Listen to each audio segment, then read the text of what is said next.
Pour plaire, il suffit d'être authentique et spontané. Les hommes ne peuvent pas se permettre d'être authentiques et spontanés. C'est pas possible pour eux.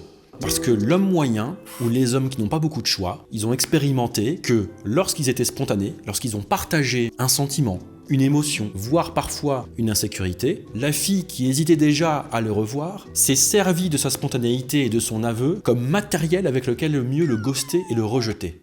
Alors qu'est-ce qui se passe chez les hommes dans ces moments-là? Ils se disent tiens c'est marrant, la spontanéité elle est demandée, mais quand je le suis, je me fais ghoster. Donc la prochaine fois, je serai un peu plus stratégique. Sauf que l'antithèse de la spontanéité selon les femmes, c'est la stratégie. Un homme qui planifie, qui se contrôle, qui fait attention à ce qu'il dit, ce qu'il fait, ce qu'il ne dit pas et ce qu'il ne fait pas, c'est un manipulateur, un calculateur, donc un enfoiré qu'il est bon de quitter ou de rejeter.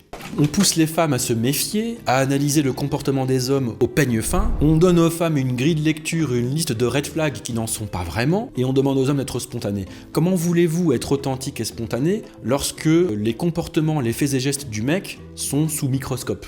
Pas possible.